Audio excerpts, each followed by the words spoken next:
సైతానుకు అమ్ముడుపోయాం కనుక చివరికి దేవుడు మళ్ళా మనల్ని సొంతం చేసుకోవడానికి అదే ప్రాయశ్చిత్త బలిగా తను మరణానికి అప్పగించుకోవాల్సి వచ్చింది.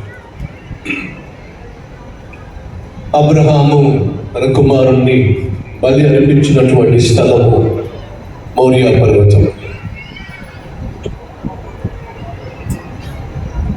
దావీదు చేసినటువంటి పాపానికి పరిహారముగా బలి అర్పించిన స్థలము మోరియా పర్వతం.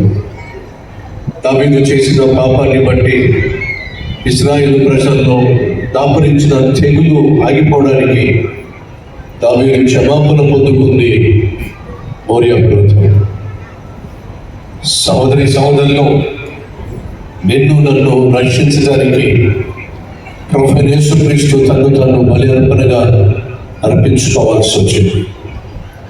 నిన్ను నన్ను తిరిగి కొనుక్కోవడానికి క్రయధనముగా తన ప్రాణాన్ని ఇవ్వాల్సి వచ్చింది. ఫలితం ఏమిటి? నువ్వు నేను చేసిన పాపముల నిమిత్తము క్షమాపణ పొందుకోగలిగావు. ఈరోజు మనలో ఎవరైనా ఉన్నారు, ఆ జీవితం పాడైపోయాడు. ఆ రోజు ఆ ఆర్టిస్ట్ తాను చిత్రించిన చిత్రాన్ని తాను సొంతం చేసుకోవాలి అనుకున్నప్పుడు దాన్ని కొనుక్కోవాల్సి వచ్చింది. కానీ దాన్ని కొంటున్నప్పుడు దాని స్థితి ఏంటి? పాడైపోయిన స్థితి, పతన అవస్థలో ఉన్న స్థితి. ఆ పెయింటింగ్ అంతా పాడైపోయింది, ఫ్రేమ్ అంతా పాడైపోయింది. కానీ అది తాను వేసినటువంటి ఆర్ట్, అది తన చిత్రం పాడైపోయింది. పతన అవస్థలో ఉన్న ఆర్టిస్ట్ ఏం చేశాడు? ఇది నాది కదా అని చెప్పి వెలపెట్టి కొనుక్కున్నాడు. ఈరోజు నువ్వు పాడైపోయిన పతన అవస్థలో ఉన్న, పాపాలకు బానిసగా ఉన్న, మాటికి పడిపోతున్నా, నువ్వు దేవుని బిడ్డవు.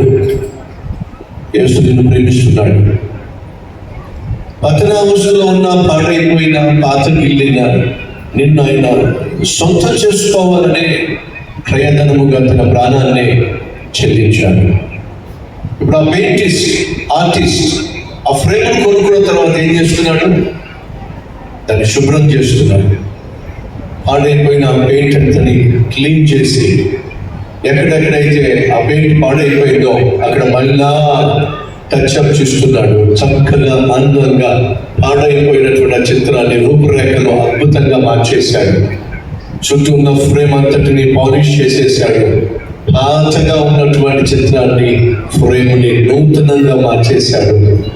అదే రీతిగా యేసుక్రీస్తు చేతుల్లో కనుక నువ్వు పడినట్లయితే, ఎంత పాడైపోయినా, పతనమైపోయినా, పాతాళానికి పోవడానికి సిద్ధంగా ఉన్నా, ఆయన చేతుల్లో నువ్వు పడినట్లయితే నీ జీవితాన్ని నూతనంగా మార్చేస్తాడు. ఒక నూతన వ్యక్తిగా తీర్చేస్తాడు.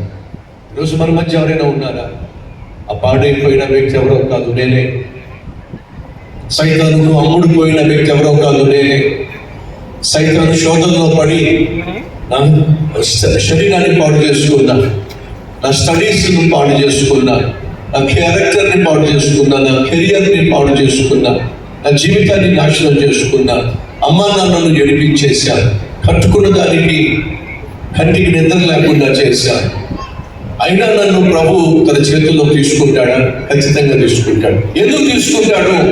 నీకోసం ప్రాణం పెట్టాడు కాబట్టి, నిన్ను వెలబెట్టి కొనుక్కున్నాడు కాబట్టి, చెల్లించవలసినటువంటి క్రయధనము చెల్లించేశాడు కాబట్టి నేను తన చేతుల్లోకి తీసుకోవడానికి సిద్ధంగా ఉన్నాడు. ఈరోజు మన మధ్య ఎవరైనా ఉన్నారా?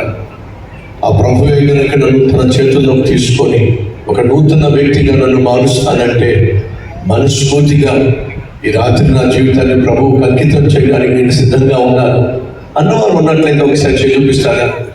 Yes, thank you. ఒక విషయం చెప్పిన